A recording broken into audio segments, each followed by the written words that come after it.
자, 이번 시간은 유동적 무효 중에서 두 번째 주제 허가구역 내 토지거래 계약 관련해서 살펴보겠습니다. 그래서 일단은 기본 틀부터 볼게요. 법률행위 전반에 대해서 보시게 되면은 먼저 이제 무효인 법률행위라는 개념이 있었고요. 그 다음에 이제 유효인 법률행위 이런 문제로 구성이 되게 됐죠. 그래서 또 하나 중간에 있는 것이 취소할 수 있는 법률행위라는 개념도 있게 됩니다. 그래서 자, 큰 틀을 보게 되면 먼저 무효인 법률행위라고 하는 것, 기본적으로 어떤 법적 효과도 발생하지 않는다. 그래서 이 무효인 법률행위를 전제로는 손해배상 청구할 수 없고요. 또는 이제 부당이득 반환 청구 이런 것들은 허용되지 않는다. 이렇게 전제가 되게 됩니다.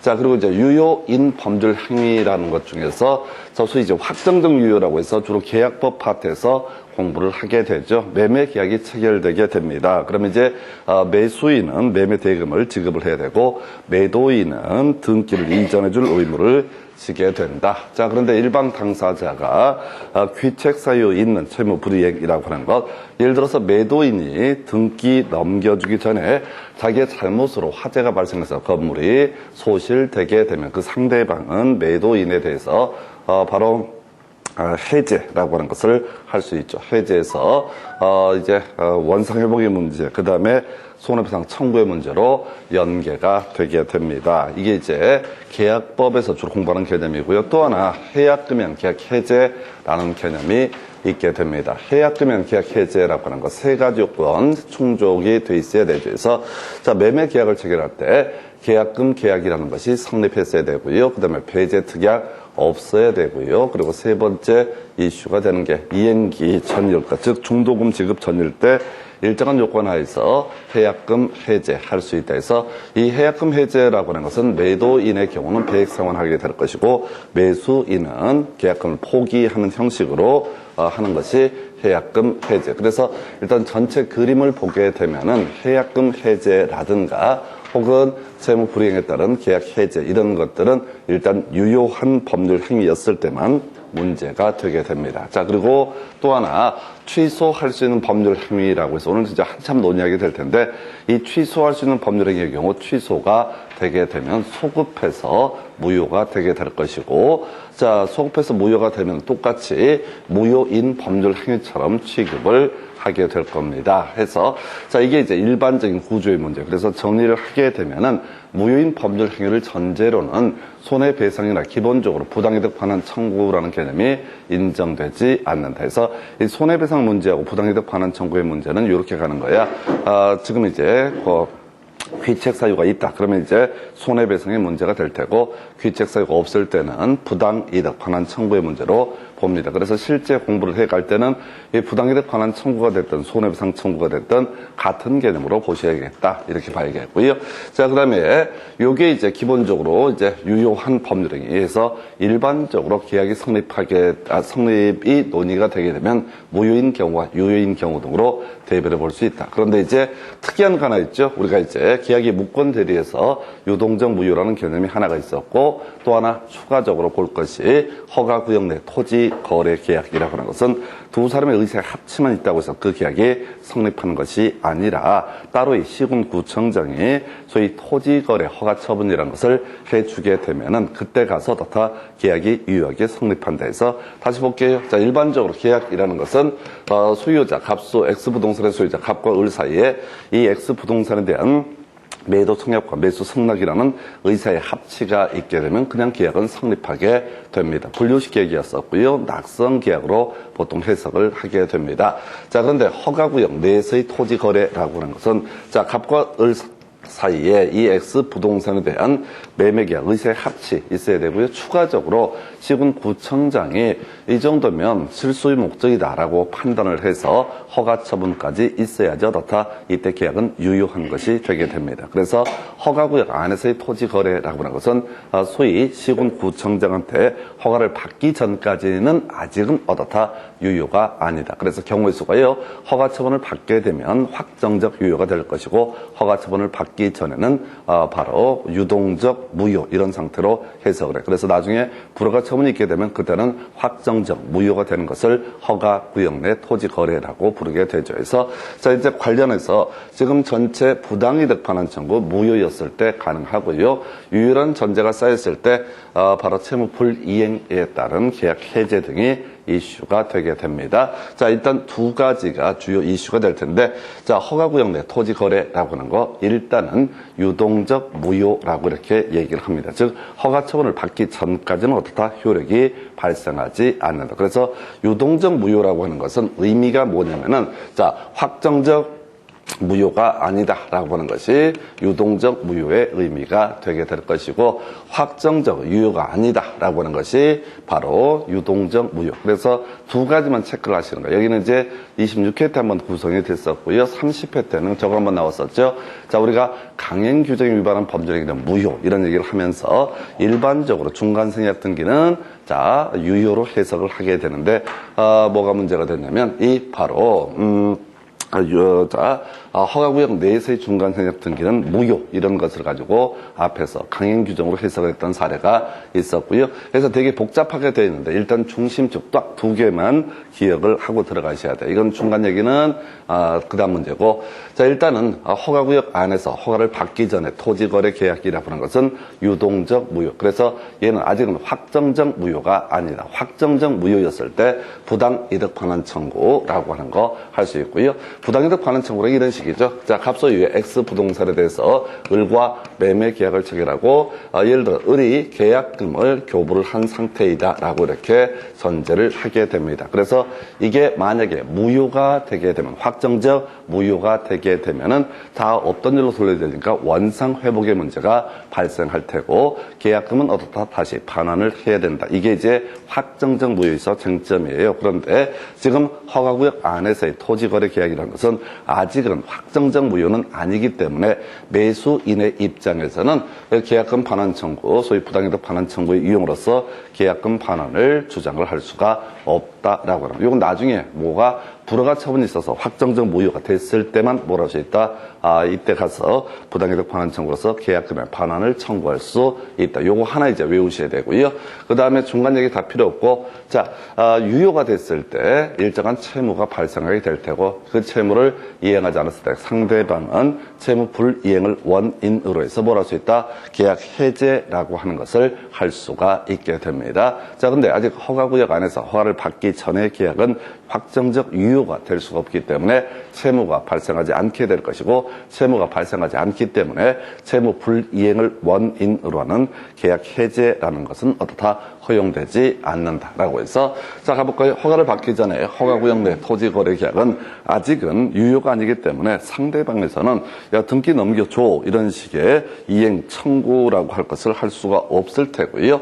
따라서 이행 청구 의무가 없기 때문에 채무 불이행을 원인으로 하는 계약 해제라고 한 것도 다 할 수가 없다 해서 여기 보시게 되면 없다가 두 개가 있어요. 나머지 하나하나 내용을 다 외우는 게 아니라 자 허가구역 내 토지거래 계약에서 허용되지 않는 것이 두 개가 있다 해서 부당이득 반환 청구 요거 허용되지 않게 될 것이고요. 그 다음에 채무 불이행을 원인으로 하는 계약 해제 요것은 할 수 없다. 근데 나머지 보지는 않지만 있다 이런 식으로 다 되어 있어요. 그래서 나머지는 다 할 수가 있는 것이고요. 자 바로 유동적 무효 상태에서 허용되지 않는 거 계약금의 부당이득 반환 청구 요거 허용되지 않게 될 것이고 그 다음에 또 하나 채무 불이행을 원인으로 하는 계약 해제라고 하는 것은 다 허용되지 않는 두 개만 안 되고요. 나머지는 다 된다. 이렇게 가셔야 돼요. 그래서 26회 때 문제도 구성이 됐었지만 이건 하나하나 법률 관계를 다 따지게 되면 너무 사안이 복잡해져서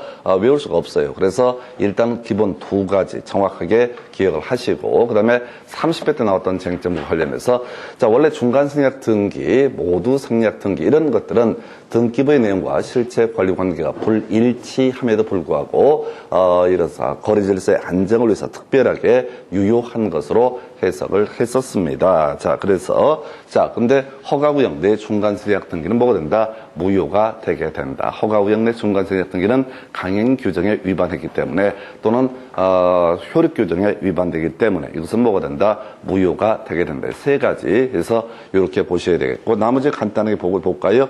확정적 무효라고 해서 요즘엔 거의 나오지 않는데 처음부터 토지 거래 허가를 배제 또는 잠탈 피하려고 했던 그런 계약에 대해서는 이게 발각되게 되면 확정적 무효라고 이렇게 부르게 됩니다. 그 외에 유효가 되는 경우 지금 허가구역 안에서 토지 거래 계약을 체결한 상태인데요. 이게 토지 거래 허가구역이 해제가 돼 버린다. 그러면 더 이상 허가를 받을 필요가 없고 그냥 두 사람의 의사의 합치로서 유효한 것이 되게 된다. 그 외에 허가 처분 받게 되면 유효한 것이 된다 해서 세 가지 딱 끊어서 외우셔야 돼. 안 되는 거 두 가지 있었죠. 바로 하나가 계약금의 부당이득 반환 청구, 매수인 돌려달라고 할 수 없다. 두 번째, 매도인의 입장 생각하는 거야. 매도인의 입장에서 매수인이 매매 대금을 지급하지 않았다고 해서 그 채무 불이행을 원인으로 하는 계약 해제라고 하는 것은 허용되지 않는다. 안 되는 거 두 가지 외우시고요. 그 다음에 허가구역 안에서 중간생략 등기라고 하는 것은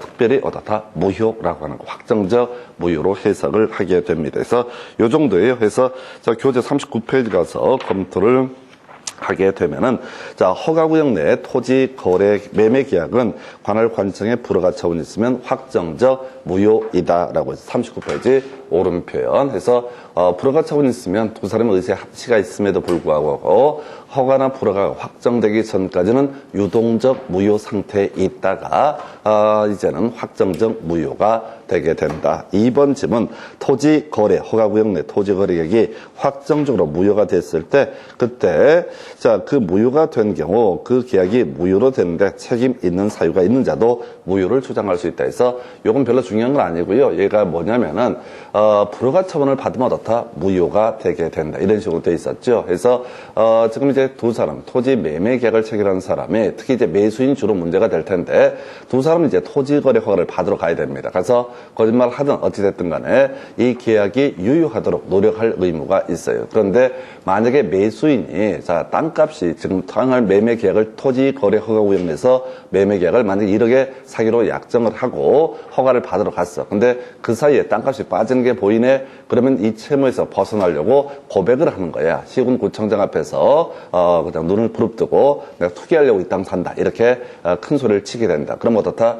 불허가 처분이 나와서 무효가 되게 될 것이고, 근데 무효는요 누가 됐든 간에 아무나 어떻다? 주장을 할 수가 있습니다. 무효라고 하는 것은 자, 그게 원인을 누가 제공을 하고 말고를 떠나서 무조건 무효는 애초에 법적 효력이 발생하지 않기 때문에 어떻다? 당사자도 무효를 주장할 수 있다 해서 대단히 어려운 지문이고요. 이런 지문들은 시험 보실 때 비우셔야 돼요. 그리고 이거 보면서 생각을 해야 되는 게 뭐냐면은 이 파트에서 출제 포인트가 뭐가 된다. 바로 아직 확정적 무효가 아니기 때문에 계약금에 대해서 부당이득 반환 청구할 수 없다. 없는 것에 두 가지 외우는 거라고 그래서 하나가 채무 불이행을 원인으로 해서 계약 해제를 할 수도 없다라고 하는 거 두 가지. 그래서 이 두 가지의 쟁점에 걸리지 않기 때문에 얘는 시험 문제 답과는 아무런 관련이 없다. 그래서 허가 구역 안에 토지 거래, 토지 거래, 토지 매매 계약하게 되면 무조건 지금 외웠던 두 가지만 가지고 보셔야 돼요. 왜? 출제위원 입장에서 생각하셔야 돼. 이게 이제 허가구역 외 지역에서의 일반적인 토지 거래하고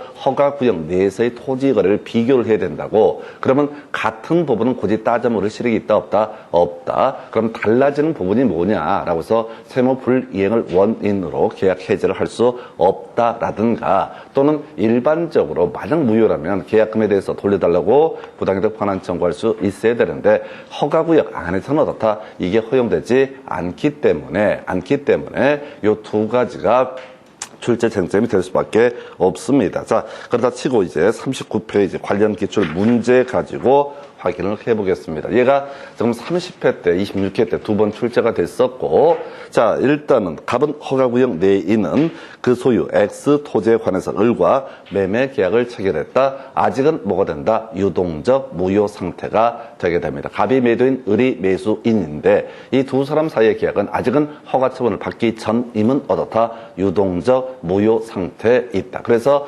매수인은 매도인한테 계약금 돌려달라고 할 수 없고 매도인은 매수인이 대금을 지급하지 않는다라고 해서 계약 해제를 할 수 없다. 이게 머릿속으로 그려져 있어야 돼. 그래야지 일단 죽이 되든 밥이 되든 하는 거예요. 나머지는 다 할 수 있다. 할 수 없는 것만 두 가지를 기억을 해 주실 것. 그래서 1번.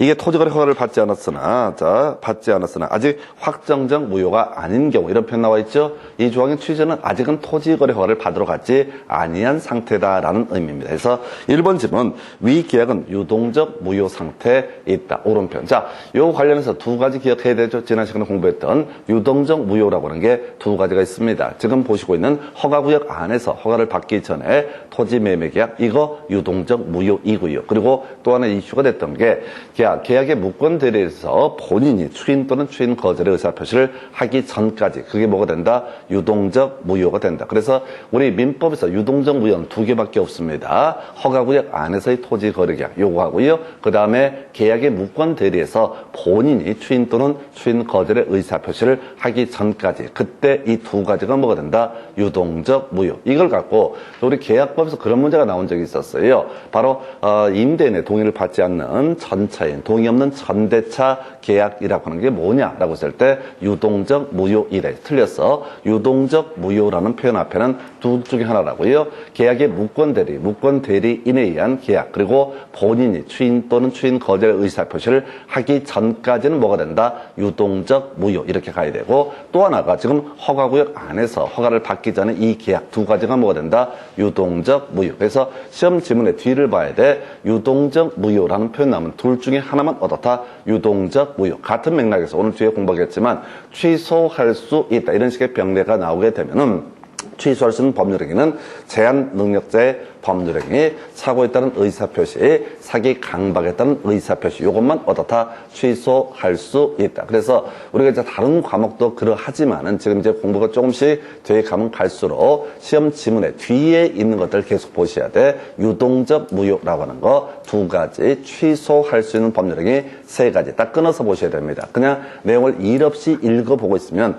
얘기 자체에 취해서 그리고 뭐 내용이 그렇게 깊을 수가 없어요. 지금 제가 누차 말씀드리지만 민법 하나만 가지고도 일반 대학에서 지금 법과학이 없어졌지만은 법학과라고 하는 게 있을 때 3년 정도 공부할 내용을 여러분들은 한 달 사이에 초야매로 이렇게 공부를 하고 있다고. 기가 천일이야. 여기 있는 사람들이 거의 천재급이야. 그러니까 그 당시로 치면은 그 서울대 법대가 제일 유명한 대학이었을 테고 머리 좋은 애들인데 걔들도 3년 배우는 것들 여러분들 초야매로 지금 한 달 만에 거의 마스터를 하고 있어. 그래 되겠냐고. 안 된다고. 그래서 어떻게 해야 돼? 뒤부터 치고 가는 훈련이 필요하십니다. 그래서 2번 질문.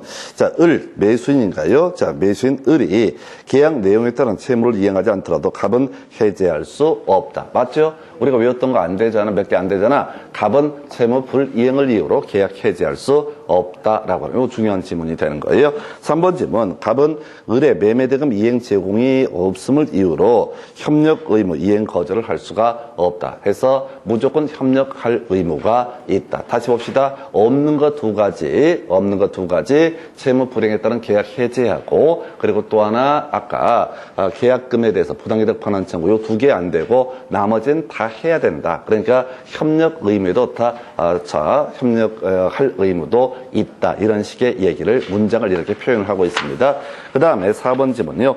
토지 거래 허가구역 지정기간이 만료가 됐으나 재지정이 없을 때 이것은 이제 더 이상 규제를 할 이유가 없으니까 두 사람의 의사의 합치만 있으면 어떻다? 확정적 유효가 되게 된다. 그 다음에 5번 을이 병에게 X 토지를 전매하고 병의 자신과 갑을 매매 당사자로 해서 허가를 받아서 갑으로부터 곧바로 등기를 이전받았다면 그 등기는 무효라고 해서 이게 이제 소위 효력 규정에 위반되는 법률 행위가 되겠습니다. 그래서 다시 갑시다. 중간 생략 등기는 기본적으로 다 유효하다 이렇게 가야 돼. 근데 허가구역 안에서의 중간 생략 등기는 뭐가 된다? 무효. 이게 우리 공인중개사법 가이랑 같이 공부하는 부동산 거래 신고 등에 관한 법률에 따르게 되면 매도인하고 매수인 두 사람이 어떻다 손 잡고 가서 우리 토지 거래 허가해 주세요라는 의미를 가진 거, 이게 기본 구조가 되게 될 텐데, 얘는 당사자가 한 게 아니거든요. 그래서 이게 뭐가 된다? 소위 자 이것은 자 무효가 되게 된다 해서 자 3개로 이제 늘려놨네요. 그래서 사실은 이 문제도 그래요. 기본 틀만 딱 잡고 있으면은 자 할 수 없는 거 2가지, 그다음에 할 수 있는 거 여러 가지, 이런 식으로 갔었고, 그 외에 기본적으로 중간생략 등기는 무효가 되게 될 텐데, 허가구역 안에서의 중간생략 등기라고 하는 것은 어떻다? 특별히 무효해서 이렇게 살펴드렸습니다. 자, 그 다음에 2번 문제 가볼까요? 갑은 허가구역 내 자신의 토지를 을에게 매도하였고 곧 토지거래 허가를 받기로 약정을 했다. 아직은 허가를 받기 전이, 항상 문제를 구성할 때는 허가를 받기 전이 돼야지 문제가 되지, 허가를 받아버리면 더 이상 얘기할 시력이 없지요. 해서 자 옳은 것을 고르시오라고 해서 기억번 갑과 을은 토지거래허가 신청 절차에 협력할 의무가 있다. 다 있는 거죠? 없는 것 2가지, 없는 것 2가지 있다고 그랬어요. 2번, 니은번 질문이요. 갑은 계약성 채무 불이행을 이유로 계약을 해지할 수 있다. 요거 안 된다는 거지. 요건 안 되는 거지. 해서 안 되는 게 2가지가 있다고 그랬다고. 아직은 유동적 무효 상태이기 때문에 채무가 발생하지 않아, 채무가 발생하지 않기 때문에 채무 불이행을 원인으로 하는 계약 해제라고 하는 것은 어떻다? 허용되지 않는다. 니은번 틀리게 뽑았고요.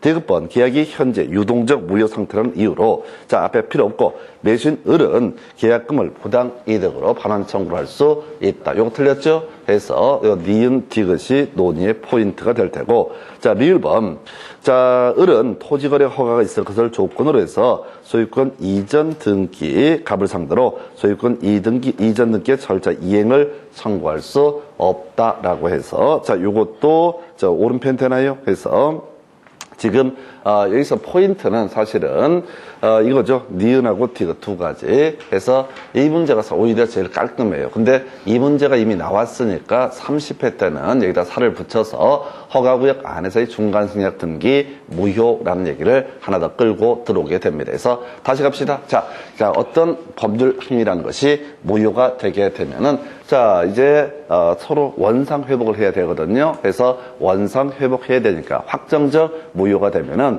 소위 부당이득 반환 청구, 이런 문제가 발생하게 된다. 한편 자 계약이 확정적 유효가 되고 상대방이 귀책 사유 있는 채무 불이행을 한다라고 했을 때 이때 해제할 수 있고 이에 따라서 손해배상도 청구할 수 있다. 이렇게 갈 텐데 자 허가구역 안에서의 중간 자 지금 매매 계약이라는 것은 아직은 유동적 무효가 되기 때문에 안 돼요. 그래서 2가지 다 되는데 안 되는 것 2가지 있다고 그랬어요. 협력 의무도 있고 다 있어. 근데 안 되는 것 2가지만 기억을 하실 것. 해서 이렇게 가게 되면 30회 문제도 거의 정답까지 가깝게 근접을 하게 될 것이고요.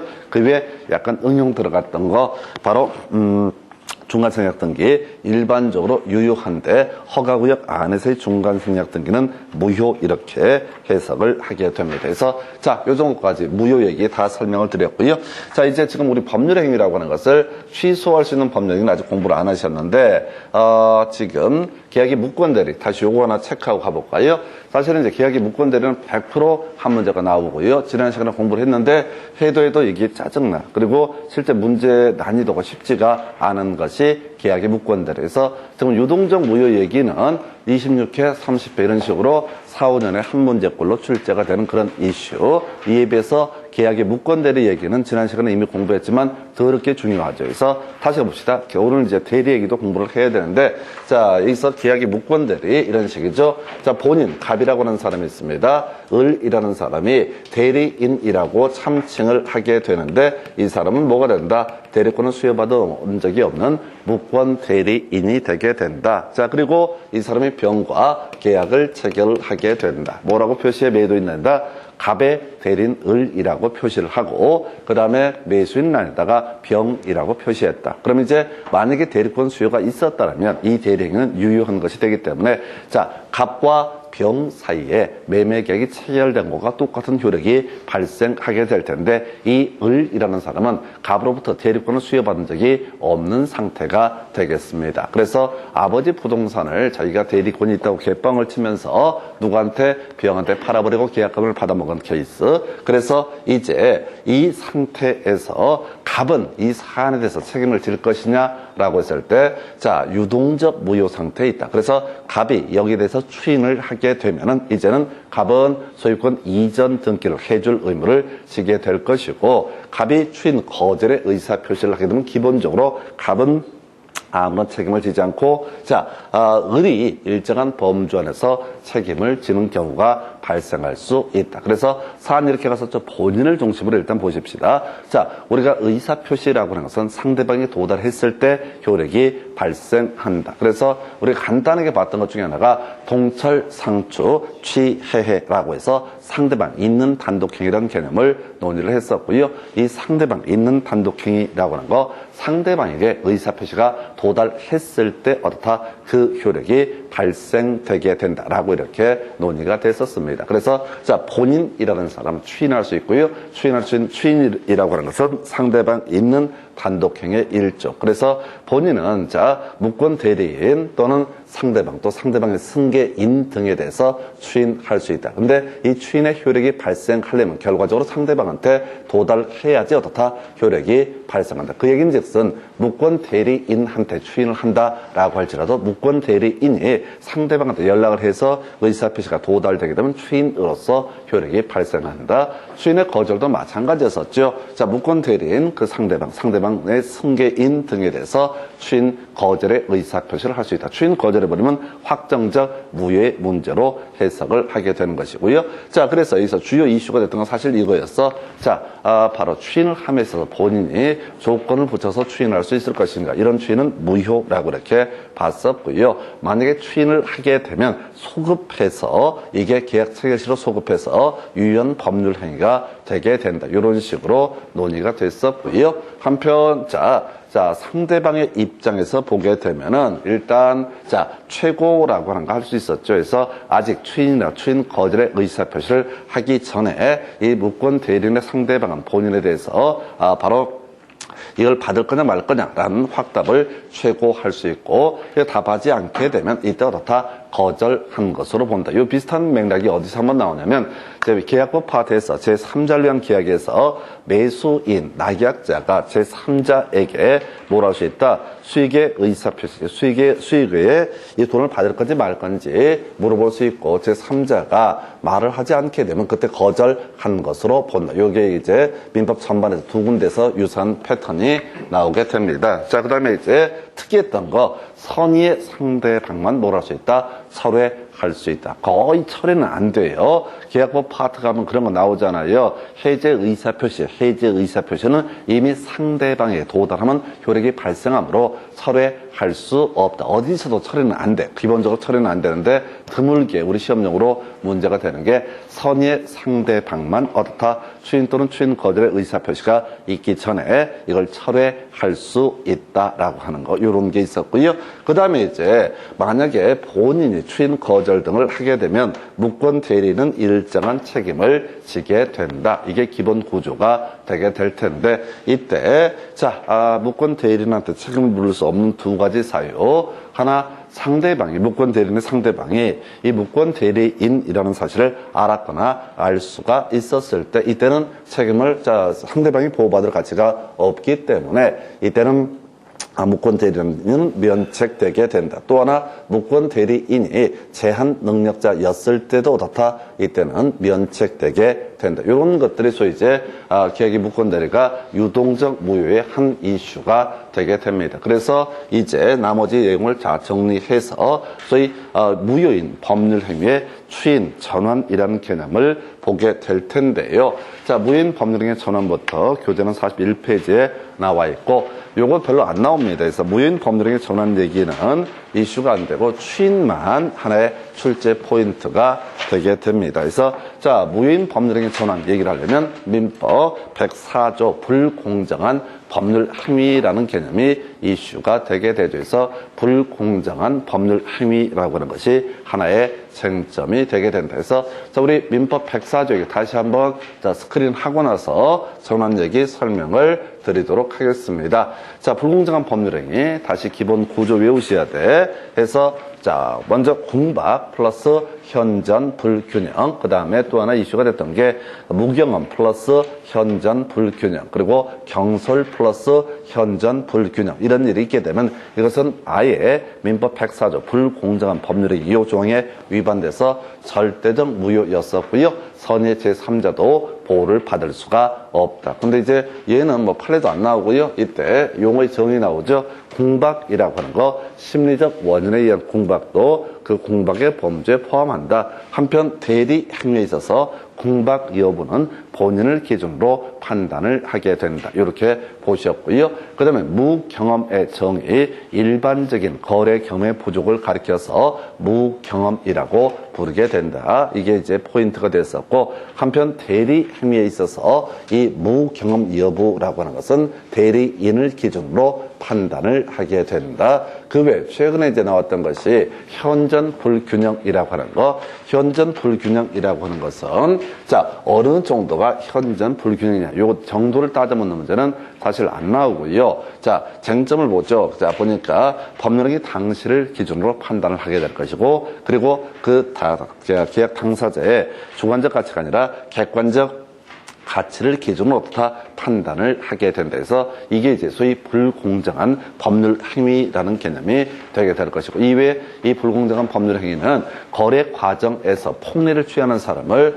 규제하기 위한 개념이기 때문에 소위 일반적인 거래가 아닌 증여, 이런 기부, 이런 것처럼 무상계약이라든가 또는 경매 과정에서는 소위 이름하여 불공정한 법률 행위에 관한 개념을 적용할 여지가 없다. 이게 이제 간단한 부분이었고, 이 중간에 이제 그런 거 나와요. 불공정한 법률 행위에 대해서는 무효행위, 전환에 관한 법리가 적용될 수 있다. 이건 이제 지문 하나짜리고 답도 아니고 별 의미는 없는데, 자, 우리 무효인 법률 행위라고 하는 거 아예 효력이 발생하지 않게 되는데, 이걸 가능하면 유효한 것으로 만드는 게 사회적으로 필요한 경우가 있습니다. 이때 민법 138조에서 무효인 법률행위의 전환이라는 개념이 나오게 됩니다. 그래서 요거 이런 사례였어요. 자, 갑이라고 하는 사람이 자, 이게 재건축 조합이었어요. 재건축 조합이 자, 을이라는 사람과 을이 이제 재건축에 동의를 하지 아니한 사람이고, 그래서 이 사람한테 협의에 의해서 매수를 하고자 합니다. 이게 이제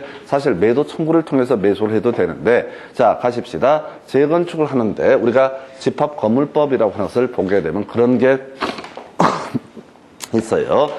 집합건물법에서는 5분의 4, 5분의 4의 동의를 받게 되면 재건축 결의를 할 수가 있다. 그럼 이제 동의를 하지 아니한 사람에 대해서 동의를 하지 아니한 사람, 이 사람은 재건축 조합원이 될 수가 없습니다. 그럼 이제 재건축 조합의 입장에서는 이 동의를 하지 아니한 지분권자에게 매도 청구라고 하는 것을 할 수가 있어요. 그런데 이제 매도 청구라는 게 뭐가 문제냐면, 법원에 이 누가 재건축 조합에서 일정한 요건을 충족을 했다라고 전제해서 소송을 제기하면 누가 피고 을이라는 사람이 매도 청구 요건을 충족을 했네 못했네 다툼이 있게 될 겁니다. 그래서 매도 청구를 하게 되면 사실은 이제 을은 원치 않아도 법원의 판결에 따라서 강제로 팔아야 되는 그런 문제가 발생하게 되는데, 만약 제가 을의 입장이다 그러면 재건축 조합 연맥이는 거 하나도 어렵지 않습니다. 일단 편지를 안 받아. 법원에서 소장 제시가 됐으면 송달 해준다고요. 너한테 제가 재건축 소송 들어왔다. 자, 와서 너 답변 쓰고 얘기를 해봐라. 라고 했을 때 일단 편지를 안 받아. 전화도 안 받아. 어떻게 돼? 시간이 계속 지연이 되는 거예요. 언젠가는 끌려가겠지. 근데 계속 지연이 돼. 계속 지연되고 편지 와서 내 소송에 응답할게 해서 가서 제일 먼저 하는 게 재판 연기 신청부터 먼저 해. 왜? 그냥 갑자기 지금 코로나 발생해서 내가 좀 가기가 그렇다. 오다가도 감기 걸리면 어떡해. 이렇게. 이런 식으로 연맥인다고 살살. 그리고 재판 기일에 다 그냥 불출석해버려, 한 번은. 두 번, 세 번 돼야지 이제 자백 의제거든. 자백 의제를 하고 말고 어차피 상관없어. 이 사람은 딱 정해져 있는 거 아니까, 금액을. 그러면 이제 재건축 조합에 어떻게 돼요? 최소 6개월에서 1년 끌 수 있어요. 살살 괴롭히면서. 그럼 재건축 조합의 입장에서는 누구한테, 을한테 돈을 좀 더 주더라도 빨리빨리 이 사업을 추진하는 게 훨씬 남장사야. 아마 재건축 조합이 돈 쌓아놓고 하는 게 아니잖아요. 금융비용이 들어가기 때문에 돈 몇 푼 더 주더라도 어떻게 해야 돼? 빨리 지분을 사들이고 빨리빨리 효부를 보는 게 나아. 그러면 이제 이 사람이 예를 들어서 그 당시에 이 갑이라고 하는 재건축 조합이 그 지분권을 평당 2천만 원이니까 계산해 준 사안이었어요. 2천만 원. 다른 조합원한테는. 그러니까 얘가 뭐라고 얘기해? 그냥 나를 굳이 만나서 빨리 내 지분을 사고 싶어요. 소송에서 이제 평당 2천에 사가던가 대신 1년은 더 걸릴 거? 이렇게 얘기하는 거지. 왜? 앞으로 나는 소송 절차 협력을 안 할 거니까. 판사가 막 짜증나고 피고 어디 있냐고 짜증 낼 때까지 안 나갈 거니까. 그래서 이 사람이 평당 4천인가를 제시를 해요. 2배 줘라. 2배 줘라. 이게 이제 소위 당사자의 공박을 이용해서 현전 불균형이 발생하는 사례가 될 수가 있는 거예요. 그러면 만약에 불공정한 법률 행위가 되면 어떻다? 전부가 무효가 되고, 자, 이때 피해자만 부당이득 반환 청구를 할 수 있습니다. 아까 보통 확정적 무효가 되게 되면 무효를 원인으로 해서 뭘 할 수 있다? 부당이득 반환 청구를 할 수 있음이 원칙인데, 민법 103조 위반의 경우에는 자, 전혀 보호받을 가치가 없기 때문에 부당이득 반환 청구 어느 쪽한테 인정이 안 되고, 104조 위반에 있어서는 피해자만 뭘 할 수 있다? 부당이득 반환을 청구할 수 있다. 이런 쪽이 있어. 부당이득 반환 청구는 누구만? 피해자만, 폭리자에 대해서 뭘 주장할 수 있다? 반환 청구를 할 수가 있다. 이렇게 가버리는 거예요. 그러면 이제 뭐가 문제가 되냐면 이때 이 사안에서 이 재건축 조합원이 평당 4천을 요구하니까 재건축 조합에서는 평당 7천을 제시해. 기왕 하는 거 한 7천 받으시죠. 이렇게. 그러면 법을 모르는 누구? 을은 이게 웬 떡이냐 싶은 거지. 계약을 할 때 평당 4천을 원합니다 이렇게 가는 게 아니잖아. 중간에 조율하는 사람이 있을 거란 말이야. 그럼 얘가 누구한테, 조합의 관계자한테 평당 4천은 받아야지 내가 그 양보할까 생각 중인데 이렇게 하면은 그러지 말고 지금 조합이 좀 돈이 있으니까 급하니까 한 평당 7천을 불러라. 그리고 이제 커미션 좀 달라. 그럼 이제 을은 매우 기쁜 마음에 어떻게 해? 평당 7천을 불러. 근데 어차피 조율하는 놈이 조합 내부 관계자거든. 평당 7천에 자, 지분 매수 계약을 체결해. 이게 조합의 공박을 활용해서 현전 불균형이 발생한 사례예요. 근데 사실은 재건축 조합에서는 뭘 노리는 거냐면 104조 위반을 노리는 거야. 104조 위반이 되게 되면 피해자 누굽니까? 재건축 조합만 피해자가 됩니다. 피해자는 뭘 할 수 있다? 무효가 됐을 때 부당이득 반환을 청구할 수 있다. 폭리를 취한 을이라는 사람은 어떻다? 부당이득 반환 청구할 수 없다. 이렇게 가는 거예요. 그래서 만약에 평당 7천에 계약이 체결되게 되면 이건 판사가 이제 결국은 판단한 사안인데 불공정한 법률행위에 해당이 된다. 이런 논리가 되는 거야. 그러면 이 사람은 갑은 재건축 조합에서는 누구한테? 을한테 자 104조 위반을 걸어가지고 내가 줬던 평당 7천만 원 그 돈 전부를 어떻다 반환해라. 부당이득 반환 청구를 주장을 하게 됩니다. 이에 대해서 을이라는 사람은 그럼 지분 돌려줘 라고 할 수가 없다고. 폭리를 취한 사람은 보호할 가치가 없기 때문에. 그래서 평당 2천짜리 지분이 평당 4천 얘기했다가 평당 7천이 된 사안이야. 근데 법원의 판사가 보니까 재건축 조합에서 변호사 이런 애들이 작당을 해서 장난친 게 보이거든. 그러면 이 판결을 낼 때, 이것은 민법 104조 위반이니까, 자, 피해자, 자, 조합은 지분을 다 갖고, 그 다음에 폭리자는, 자, 돈을 다 토해내라. 이렇게 얘기하는 게 잔혹한 판결이 되니까, 그때 나온 얘기가 이런 얘기입니다. 자, 무효인 법률행위가 다른 법률 행위의 요건을 구비하고 당사자가 그 무효를 알았더라면 다른 법률 행위를 하는 것을 의욕하였을 것이라고 인정될 때 다른 법률 행위로서 효력을 가진다. 그래서 법원의 판사가 뭐라고 판결을 하냐면 자, 요 사안은 예를 들어서 3,500 정도, 자, 7,000이라는 사실은 당사자가 법을 알았다면 이건 뭐라고? 무효라고 판단을 했을 것이고 그래서 아마도 이 당사자는 7천이 무효라는 사실을 알았으면 얼마? 한 3,500 정도 선에서 쇼부를 봤을 것이다. 그래서 이때는 7천 부분은 무효가 되지만은 이것은 얼마? 3,500으로서 다 유효한 것으로 보겠다. 이런 식으로 해서 결과적으로 이 사안이 만약 7천을 받았다면 3,500 부분을 토해내라. 이런 식으로 가게 되는 거야. 이게 사실은 폭리를 취했던 을이라는 지분권을 가지고 있는 사람도 합리적인 거죠.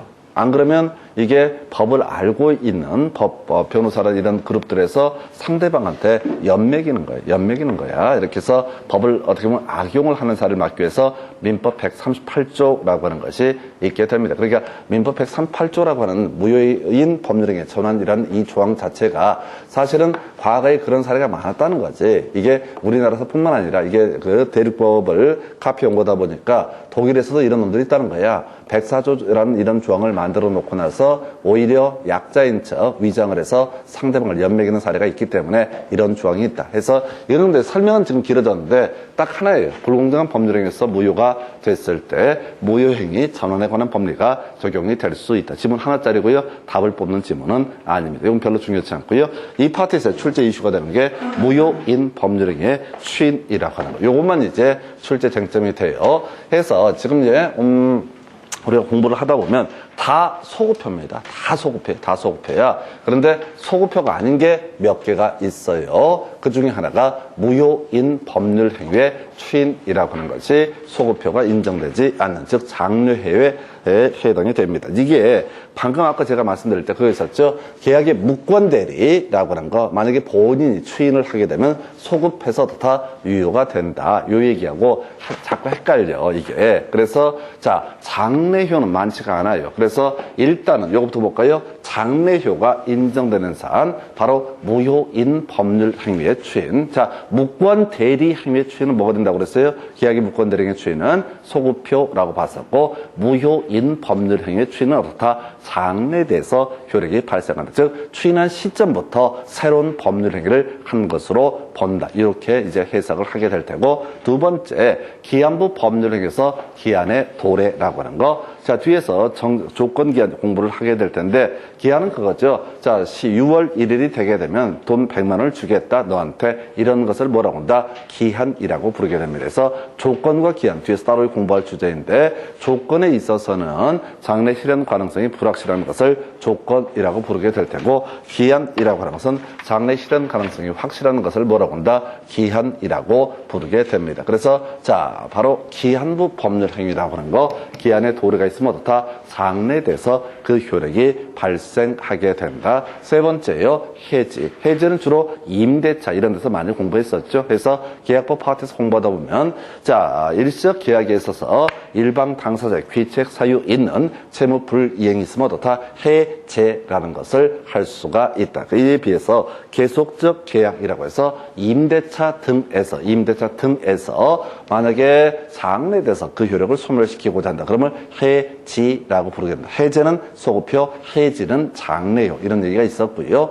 사실 해지 얘기는 몇 군데 나옵니다. 부동산 실명법 이런 데서 봤을 때 어떤 명의신탁이 유효라고 전제가 됐을 때 장래돼서 그걸 바로 유효한 것으로 바꾸는 것. 이거 이제 완전히 원래 권리자한테 돌려주는 과정을 가리켜서 해지라고 얘기하죠. 그래서 3자간 등기 명의신탁 또 계약 명의신탁처럼 무효가 되는 경우에는 해제 문제가 발생하지 않는다. 그래서 아까 이런 거 있었잖아요. 허가구역 안에 토지 거래할 때 자, 채무 불이행을 원인으로 계약 해제를 할 수 있다. 그건 전제가 뭐야? 유효가 됐을 때만 해제를 할 수가 있는 것이고, 역시 해지라는 것도 어떤 법률 행위가 유효가 됐을 때만 어떻다? 해지를 할 수 있다. 이런 의미가 되겠고, 마지막이요. 자, 이거 물권이랑 관련되어 있죠. 소유권 이전 등기 청구권 보전을 위한 가등기를 한 사안에서 나중에 본등기 이루어지게 되면 물권 변동의 시기라고 하는 것은 그때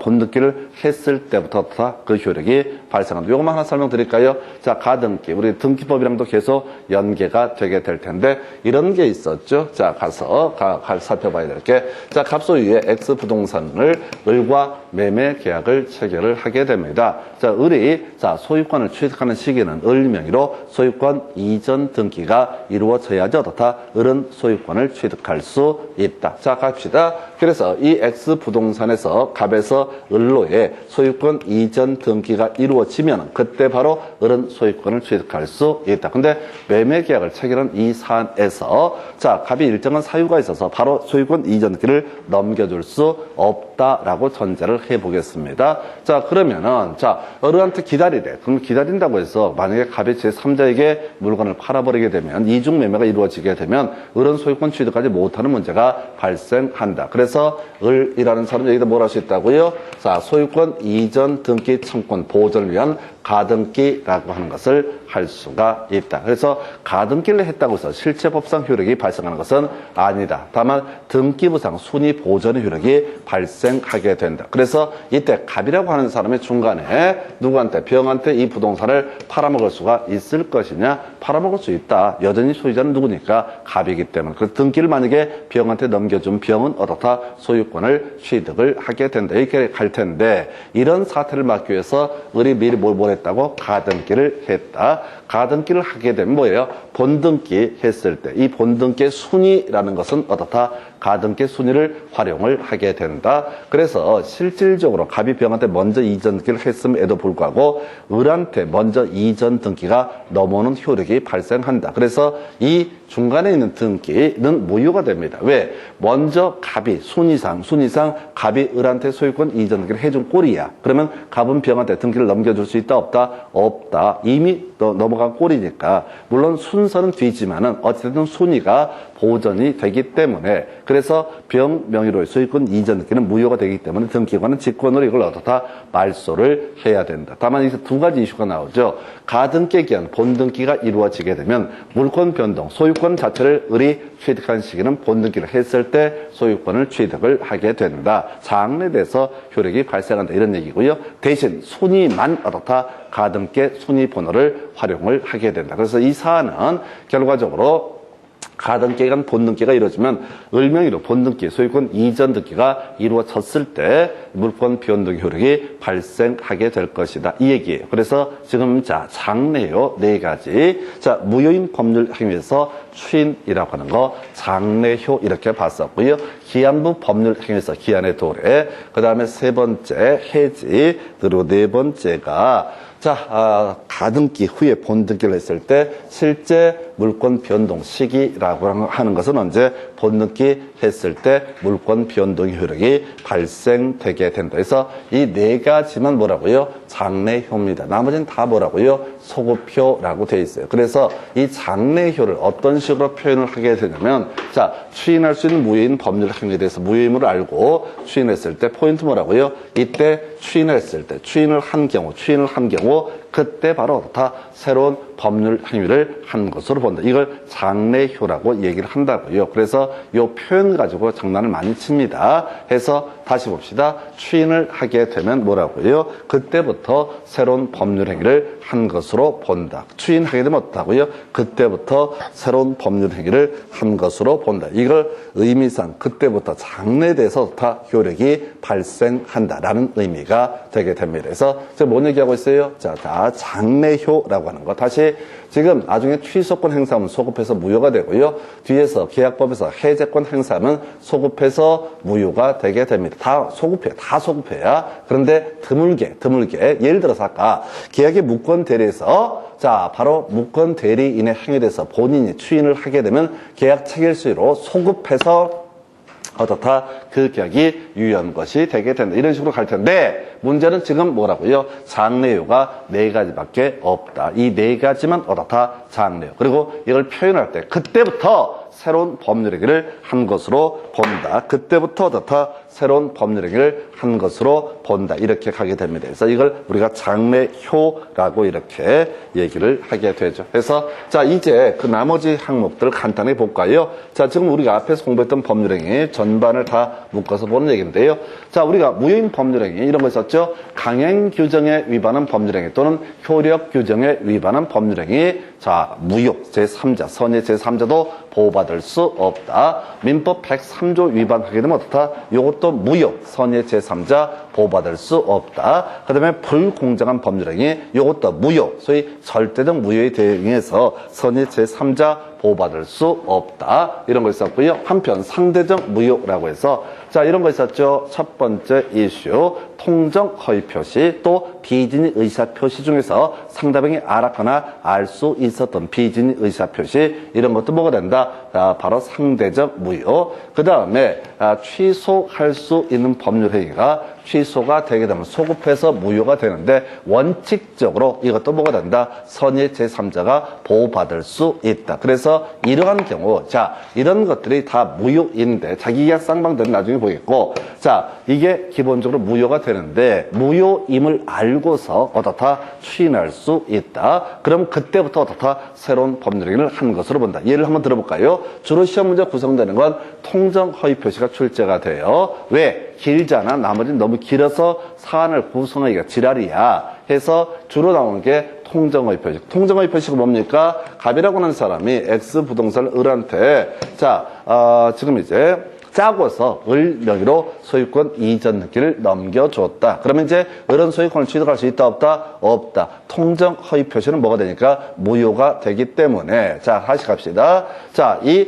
갑이라고 하는 사람이 자신의 채권자 A가 강제 집행 들어올 걸 막기 위해서 이 재산을 빼돌렸다고 누구한테? 을한테 형식적으로 매매를 원인으로 하는 소유권 이전 등기 형식을 취했지만은 누구한테? 이 사람한테, 지금 이제 을한테 이전 등기가 이루어졌다. 이게 통정 허위 표시, 서로 짜고자 하는 의사 표시면 어떻다? 이때는 무효가 되게 될 것이고, 다만 을이라는 사람이, 자, 이때 이 내막을 모르고 을로부터 산 병이라는 사람은 어떻다? 소유권을 취득할 수 있다. 이게 통정 허위 표시의 법리가 되게 됩니다. 자, 근데 이런 경우가 있다는 거지. 일단 갑이 강제집행을 면탈하기 위해서 누구한테? 병한테, 을과 매매계약 형식으로 해서 등기를 넘겨줬다. 그럼 을은 소유권을 취득할 수 있을 것이냐? 취득하지 못한다. 왜? 통정 허위 표시이기 때문에. 자, 그런데 말이에요. 나중에 사안이 좀 정리가 되고 갑이 형편이 좀 좋아졌어. 그래서 생각을 해보니 이런 경우 있다는 거지. 자기 어려울 때 다 쌩 깠는데 어찌 됐든 간에 을이 등기 명의를 빌려주거나 등등등 감사한 마음이 들어. 그래서 어떻게 한다고요? 아직 을은 소유권을 취득하지 못했는데 나중에 뭐 얘기하다가 너 어떻게 한다? 이거 우리 무효잖아. 너 명의로 된 등기가 무효인데, 무효인 거 아는데 그냥 내가 이제 형편 풀렸으니까 그냥 너 가져라 라고 이렇게 해서 추인할 수가 있다. 그러면 그때부터 다 장래에 대해서 이 부동산은 누구 것이 된다? 을 명의가 되게 된다. 이게 이제 무효인 법률행위의 추인이라는 개념이 되게 됩니다. 종류를 뭐 외우는 게 중요한 게 아니라고요. 자, 주로 이 지문 길이상 구성, 취소할 수 있는 법률행위를 취소를 했다. 과정을 설명하려면 문제 구성할 때 너무 어려워. 그래서 주로 이슈가 되는 게 통정 허위 표시, 바로 이것은 상대적 무효가 될 것이고, 이 상대적 무효에 있어서는 어떻다? 자, 지금 무효임을 알고 추인을 하게 되면 어떻다? 장래에 대해서 그것은 유효한 법률행위가 된다. 지문 가지고 이제 확인해 드리겠습니다.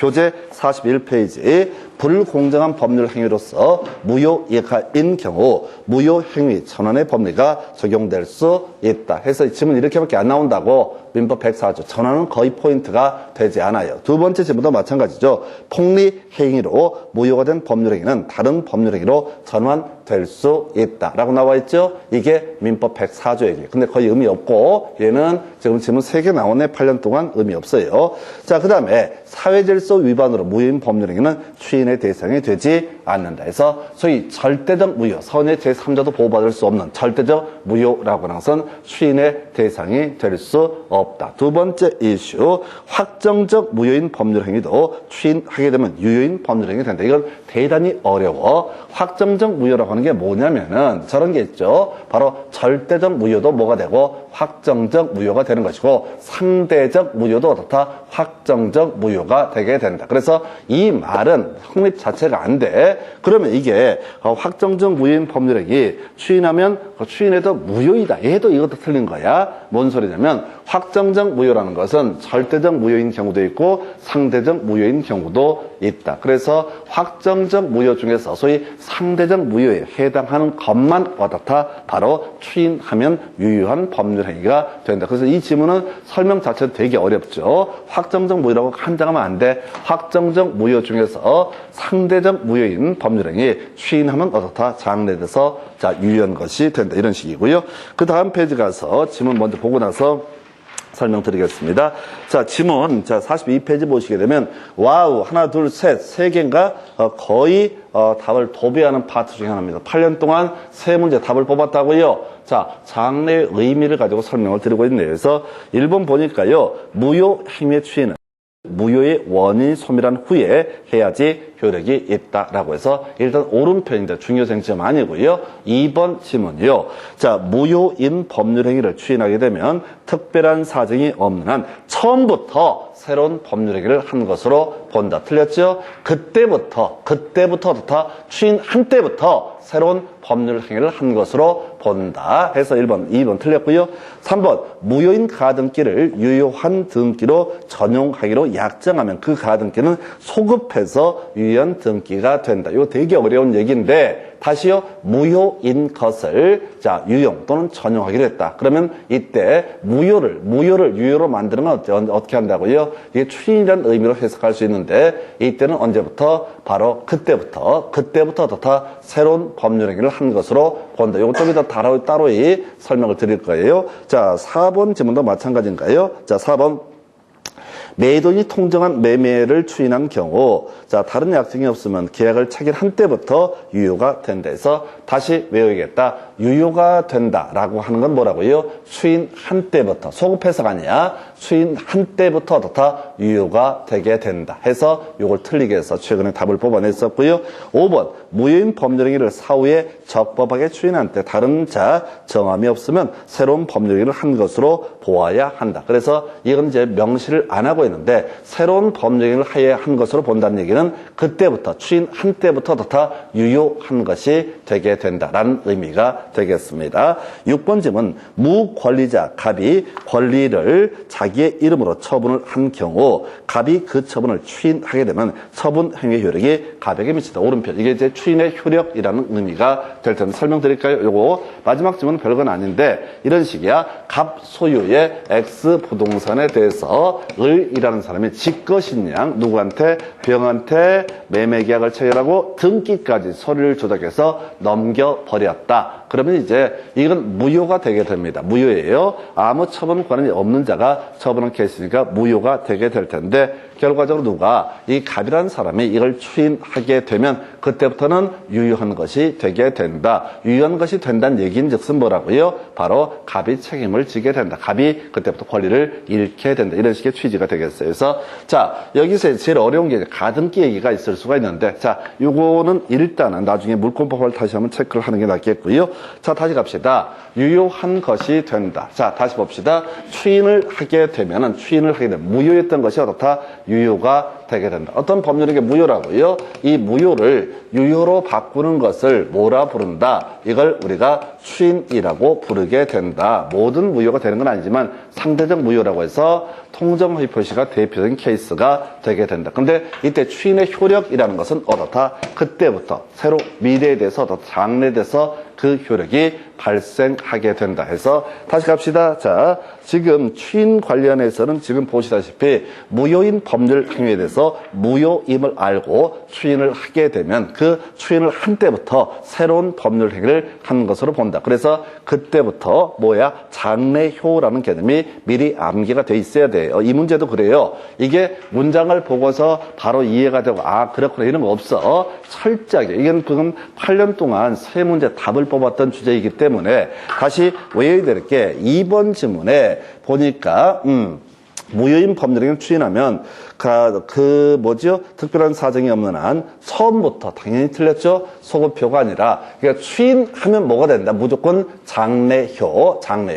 추인을 달리 표현하면 유효가 된다. 이런 표현이 됩니다. 유효가 된다라는 얘기는 바뀐다는 얘기야. 이것도 이제 장래효라고 하는 거. 다시 두 가지로 가십시다. 추인 또는 유효가 된다. 이게 소위 키워드로서 바로 무효인 법률행위 추인과 관련한 쟁점이고요. 그래서 이것들의 공통점은 뭐가 된다? 장래효라고 하는 것. 다시 3번 질문. 무효인 가등기 유효한 등기가 된다라고 되어 있죠. 그럼 유효한 등기가 된다는 얘기는 추인이 있다는 얘기거든. 이때는 소급 해석 아니라 바로 자 그때부터 자, 바로 유효한 등기가 된다. 3번 똑같은 지문이야. 자, 무효인 카드 3번 보셨고 4번 자, 매도인이 통정한 허위의 매매를 추인한 경우 키워드 뭐라고요? 추인이라고 하는 건 키워드가 되겠죠?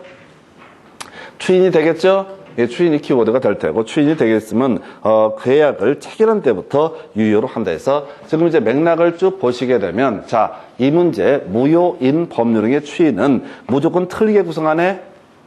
답을 구성할 때 무효인 법률행위의 추인은 무조건 틀리게 구성한다고. 세 가지 다 뭐예요? 소급표라고 해서 틀리게 구성한다고. 소급표가 아니라 뭐가 된다? 장래예요. 그래서 아예 문제를 치고 들어가셔야 돼. 무효인 법률행위의 추인이라고 하는 거. 이제 종류, 소위 상대적 무효라고 해서 세 가지가 있게 되겠죠. 크게 세 가지 해서 통정의 표시, 비진인 의사 표시 중에서 상대방이 알았거나 알 수 있었던 비진인 의사 표시, 그리고 취소할 수 있는 법률행위가 취소가 됐을 때. 근데 이것들은 문제 구성, 출제 기술상 내기가 좀 어려워. 어찌됐든 이런 것들이 추인할 수 있는 무효. 소위 절대적 무효라는 것은 선의 제3자가 보호받지 못하는 절대적 무효는 추인 자체가 불가능하고, 자, 유효로 만들 수가 절대 없고요. 자, 상대적 무효에 대해서는 알고서 추인하게 되면 어떻다? 장래요. 새로운 법률행위를 한 것으로 본다. 이 정도고요. 여기 41페이지에 관련 박스 문제 한번 체크를 해볼까요? 자, 추인에도 효력이 생기지 않는 무효인 법률행위를 모두 고르시오라고 해서 소위 절대적 무효가 뭐냐? 이걸 따져 묻는 문제가 되겠습니다. 자, 불공정한 법률행위는 뭐가 된다? 절대적 무효가 되게 되죠. 그래서 이건 추인에도 효력이 생기지 않습니다. 자, 니은번은 좀 어렵다. 방금 공부하신 건데 무권 대리인의 법률행위는 본인이 추인을 하게 되면 어떻다? 이것은 유효가 될 수가 있죠. 앞에서 이게 어렵다고. 근데 무권 대리인의 법률행위는 추인하게 되면 이건 소급표죠. 앞에서 계약의 무권 대리에서 아들이 새벽 2시에 와서 아버지 부동산 팔아먹었습니다 라고 얘기했을 때 내가 아빠가 해결해 줄게 라고 얘기하면은 그 새벽에 효력이 발생하는 게 아니라 애초에 계약 체결한 당시로 소급해서 다 효력이 발생한다. 해서 이게 뭐냐면 무권 대리인의 법률행위는 무효입니까? 아닙니까? 다시 무권 대리인의 법률행위는 절대적 무효입니까? 상대적 무효입니까? 다 틀렸어. 무권 대리인의 법률행위는 유동적 무효였어. 아까 허가구역 안에 토지거래 계약도 유동적 무효였었고 무권 대리인의 법률행위도 뭐였어? 유동적 무효였어. 그래서 이거랑은 틀린 거야. 지금 우리가 얘기를 하고 있는 것은 상대적 무효 중에서 논의 자체가 상대적 무효 중에서 소위 추인하게 되면 이 상대적 무효는 뭐가 된다? 장래돼서 유효한 법률행위가 된다. 이런 개념이 될 것이고 여기 니은번은 무권 대리인의 법률행위는 자 추인하게 되면 소급해서 유효가 된다. 이런 식의 취지고요. 하여튼 그렇고 디귿번 불법 조건이 붙은 법률행위 이건 절대적 무효가 됩니다. 사람 죽여주면 100만 원 줄게. 이런 게 불법 조건인데 이런 것들은 절대적 무효. 그래서 추인할 수 없고 추인해도 효력이 발생하지 않는다. 그 다음에 리을번이요. 통정허위 표시 따른 임대차자. 이게 상대적 무효가 되는 거죠. 상대적 무효에 있어서는 어떻다? 바로 추인하게 되면 장래돼서 유효한 법률행위가 된다. 그래서 자, 이 문제는 사실은 무효인 법률행위 추인보다 약간 더 업그레이드 시켜서 출제를 한 거예요. 해서 자 일단 기억번 불공정한 법률행위, 반사회적 법률행위. 그 디귿번이 자 불법 조건이 사실은 반사회적 법률행위 일종입니다. 사람 죽여주면 100만 원 줄게.